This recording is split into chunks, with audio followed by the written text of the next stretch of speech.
राधे राधे। मैं पंडित देवेंद्र शुक्ला आपका आपके चैनल श्री अष्टो ज्ञान मार्ग में आपका खूब स्वागत करता हूं। कुंभ राशि 1 जून 2026 मासिक राशिफल।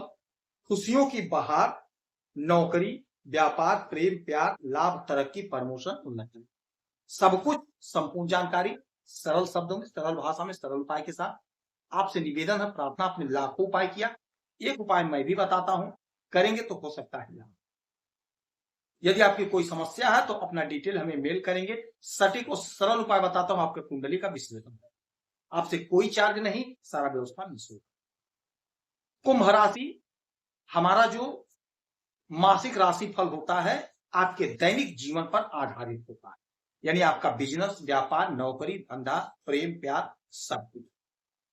बाकी तो रेगुलर वीडियो में लाते रहता हूं, ग्रहों का परिवर्तन, ग्रहों का गोचर, ग्रहों की डिग्री का परिवर्तन, तो दैनिक में आपको क्या लाभ, हानि, क्या उपाय, सब कुछ बताते रहता हूं। तो हमसे जुड़े रहेंगे तो आपको लाभ मिलता रहेगा, कोई चार्ज नहीं, कोई शुल्क नहीं, सारा व्यवस्था निःशुल्क। कुंभ राशि, यह महीना शुरू हुआ, यानी जून महीना शुरू हुआ, ग्रहों का बहुत बड़ा परिवर्तन, बहुत बड़ा परिवर्तन जो आपके जीवन की दिशा और दशा को बदल। आपका अपना गौशाला है, श्री गौशाला, आपकी अपनी गौ माता है। अपनी गौ माता की सेवा में, अपने गौशाला में जो भी आप धनराशि भेजना चाहते हैं, थैंक्स बटन के माध्यम से आप भेज सकते हैं। गौ माता की आशीर्वाद आप पर बढ़ते।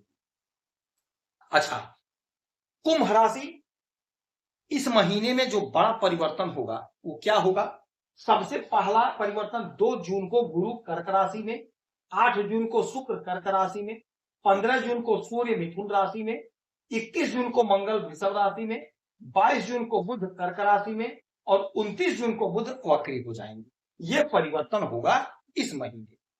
तो जो सबसे पहला परिवर्तन हुआ देवगुरु बृहस्पति का हुआ। देवगुरु बृहस्पति आपके इस घर में बैठे हैं पंचम भाव में, और यहां से निकल करके ये कर्क राशि में आपके छठे भाव में आ जाएंगे। छठा भाव क्या है? रोग, ऋण, शत्रु का है।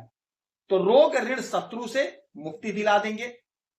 यदि आपने कोई कर्ज लिया है, वह कर्ज चुकता नहीं हो पा रहा था, तो वह कर्ज चुकता होगा। अब आप कहेंगे गुरुजी धन कहां से आएगा? तो आप जो भी काम धंधा बिजनेस व्यापार करते हैं वहीं से आएगा। आप कर्ज को चुकता करते हुए नजर आएंगे। छठा घर नौकरी का है, तो नौकरी का प्रबल योग बन रहा है।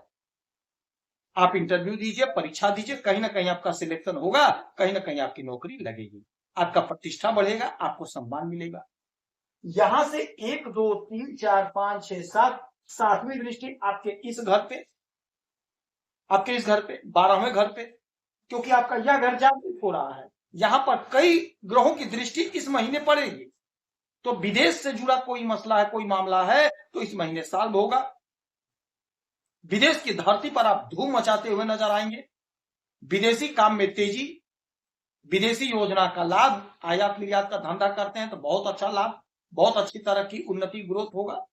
विदेश से लाभ होगा, सपने साकार होंगे, मनचाहा परिणाम मिलेगा, उलझन दूर होगी, सफलता मिलेगी, आय के नए स्रोत बनेंगे। ये घर खर्च का है तो खर्च दान पुण्य करेंगे, धार्मिक स्थलों पर खर्च करेंगे, धार्मिक यात्रा करेंगे। इसके बाद में जो परिवर्तन होगा 8 तारीख को होगा, वो होगा शुक्र का। शुक्र आ जाएंगे कर्क राशि में।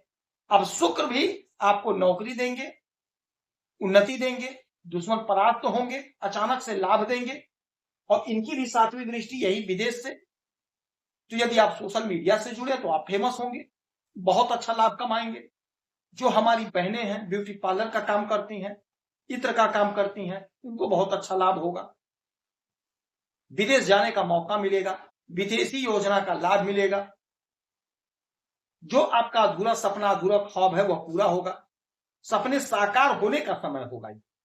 अच्छा, इसके बाद में 15 तारीख को हमारे पिता, ग्रहों के राजा सूर्यदेव का परिवर्तन होगा।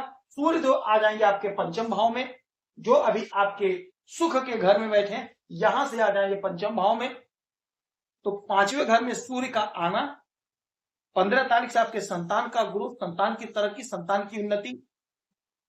यदि आप अध्ययन करें तो आपका अध्ययन में मन लगेगा, कॉम्पिटेटिव एग्जाम में लाभ होगा। उन्नति ग्रोथ होगा, प्रेम प्यार में इजाफा होगा, कोई मित्र आपसे बिछड़ गया तो आपके संपर्क में आएगा, स्वास्थ्य आपका उत्तम होगा, स्वास्थ्य उत्तम होगा। हाँ, यदि कोई बीमारी है, समस्या है, दवा खा रहे हैं, दवा खाते रहें, परहेज करते रहेंगे, बाकी कोई मेजर इशू हमें कहीं से दिखाई नहीं दे रहा है। सूर्य यहां से 1 2 3 4 5 6 7 7वीं दृष्टि डालेंगे आपके एकादश भाव पे, नहीं आपके आय पर। जब राजा आपके आय को देखेंगे, हमारे पिता आपके आय को देखेंगे, तो आय में जोरदार इजाफा होगा, आपका आय बढ़ेगा, सपने साकार होंगे, उलझन दूर होगी, उन्नति होगा, ग्रोथ होगा।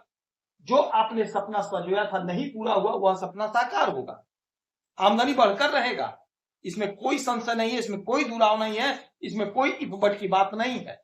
आय में बढ़ोतरी होना तय है, आय बढ़कर रहेगा, 100% नोट कर लीजिएगा। कहीं ना कहीं नौकरी लगेगी, सरकारी काम से जुड़ने का मौका मिलेगा, आउटसोर्सिंग, संविदा, ठेका, कैसे भी नौकरी लग रही पकड़ लीजिएगा, आपकी उन्नति, आपका ग्रोथ होना तय है, होकर रहेगा।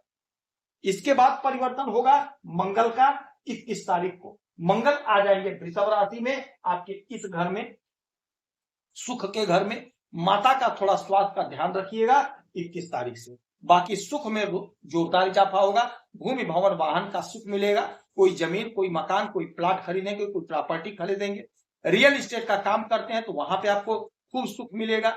यहां से 7वीं दृष्टि सीधे आपके 10म भाव पे, यदि आप फोर्स की नौकरी की तैयारी कर रहे हैं तो आपकी फोर्स की नौकरी लगेगी, फोर्स में यदि नौकरी कर रहे हैं तो प्रमोशन, ग्रोथ, तरक्की, उन्नति होगी। जो भी काम धंधा कर रहे हैं वहां से आप बहुत अच्छा पैसा कमाते हुए दिखाई देंगे, आपका जोश, ऊर्जा, उत्साह, उमंग, ताकत बढ़ा रहेगा 21 तारीख से। 22 तारीख को आपके वाणी के मालिक, आपके बुद्धि के मालिक बुद्ध महाराज का गोचर होगा, कर्क राशि आपके इस घर में आएंगे, 6ठे भाव में। आप अपने बुद्धि से, अपने विवेक से अपने शत्रु को परास्त करेंगे, अपने बुद्धि से, अपने विवेक से ऋण को चुकता करेंगे। नौकरी का प्रबल योग, खासकर बैंक की नौकरी की जो हमारी बहनें भाई तैयारी कर रहे हैं, आपकी नौकरी लगेगी, बैंक में आपका काम बनेगा, बैंक में नौकरी है तो प्रमोशन, तरक्की, उन्नति, ग्रोथ होगा। यहां से इनकी 7वीं दृष्टि सीधे आपके इसी घर पे, 12वें घर पे, तो 12वां घर आपका जागृत है, तो विदेश से संबंधित कोई भी समस्या है, कोई भी मामला सॉल्व हो। तो यह समय, यह महीना हमारे हिसाब से कहीं से कोई दिक्कत, कोई परेशानी की बात नहीं है, आपको लाभ हो रहा है। बस सतत प्रयास करते रहिए, जो भी काम कर रहे हैं पूरी निष्ठा से करेंगे, आपको लाभ मिलेगा। इस पूरे महीने में देवगुरु बृहस्पति की आराधना पूजा करेंगे तो आपको लाभ होगा, हनुमान चालीसा का पाठ करेंगे, आपको लाभ होगा। यदि आपकी कोई समस्या है, परेशानी पर डिटेल भेजिएगा, सटीक सरल उपाय बताऊंगा। आप खुश रहें, हैप्पी रहें, यही हमारी प्रार्थना। जय